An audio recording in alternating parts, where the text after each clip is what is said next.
जय श्री कृष्ण। आप सभी का हमारे YouTube चैनल पर हार्दिक स्वागत है। आज की इस वीडियो में आप सभी जानेंगे महाकुंभ 2025 से जुड़ी सभी प्रकार की जानकारी, जैसे महाकुंभ 2025 कब से कब तक रहेगा, ये कहाँ लग रहा है, महाकुंभ का महत्व क्या है, शाही स्नान क्या है, इसे किन किन नामों से जाना जाता है, इस स्नान का महत्व क्या है, ये कितने प्रकार का होता है, मेले में शाही स्नान की तिथियां क्या रहेंगी। अगर आप इन सभी चीज़ों की जानकारी चाहते हैं तो आप सभी वीडियो में अंत तक बने रहें।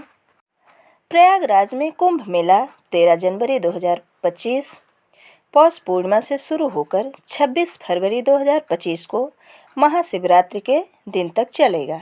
अब आइए जानते हैं कि महाकुंभ मेला कहाँ कहाँ लगता है। तो महाकुंभ सिर्फ प्रयागराज में ही लगता है। यह मेला 144 साल बाद आयोजित किया जाता है और इस बार प्रयागराज में महाकुंभ का मेला लगा हुआ है।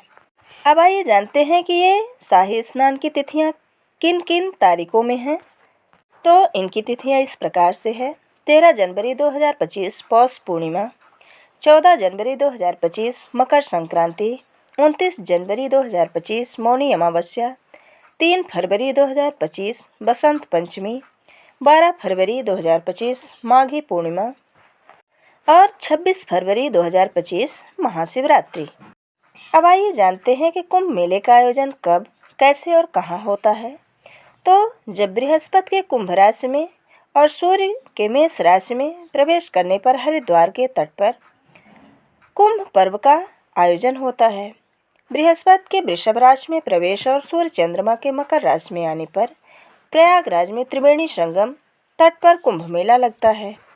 बृहस्पति और सूर्य के सिंह राशि में प्रवेश होने पर नासिक में गोदावरी तट पर कुंभ पर्व का आयोजन किया जाता है।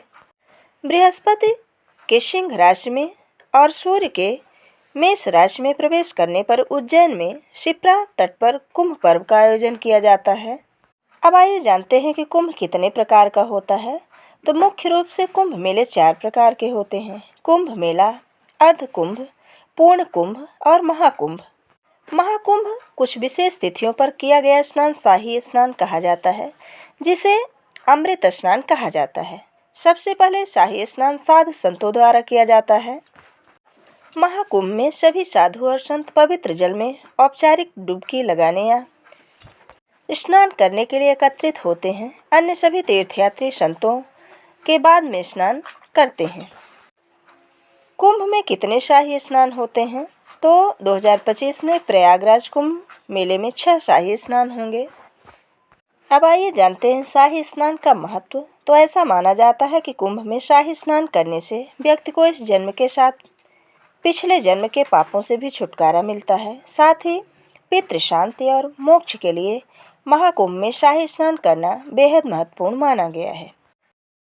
अब आइए जानते हैं शाही स्नान के नियम। तो महाकुंभ में शाही स्नान करने के कुछ नियम होते हैं। गृहस्थ लोग नागा साधुओं के बाद ही स्नान करते हैं।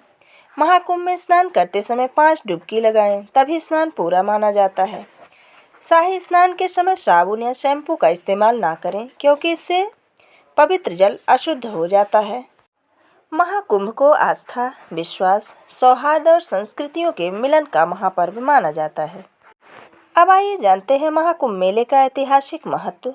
तो मान्यता है कि महाकुंभ मेले का संबंध समुद्र मंथन से माना जाता है। कथा के अनुसार एक बार ऋषि दुर्वासा के श्राप से इंद्र और अन्य देवता कमजोर पड़ गए थे। इसका लाभ उठाते हुए राक्षसों ने देवताओं पर आक्रमण कर दिया था और इस युद्ध में देवताओं की हार हुई थी। तब सभी देवता मिलकर सहायता के लिए भगवान विष्णु के पास गए और उन्हें सारी बात बतलाई। भगवान विष्णु ने राक्षसों के साथ मिलकर समुद्र मंथन करके वहां से अमृत निकालने की सलाह दी। जब समुद्र मंथन से अमृत का कलश निकला तो भगवान इंद्र का पुत्र जयंत उसे लेकर आकाश में उड़ गया। यह सब देखकर राक्षस भी जयंत के पीछे अमृत कलश लेने के लिए भागे और बहुत प्रयास करने के बाद दैत्यों के हाथ से अमृत कलश आ गया। इसके बाद अमृत कलश पर अपना अधिकार जमाने के लिए देवताओं और राक्षसों के बीच 12 दिनों तक युद्ध चला था। समुद्र मंथन के दौरान अमृत कलश की कुछ बूंदें हरिद्वार, उज्जैन, प्रयागराज और नासिक में गिरी थीं। इसीलिए इन्हीं 4 स्थानों पर महाकुंभ मेले का आयोजन किया जाता है।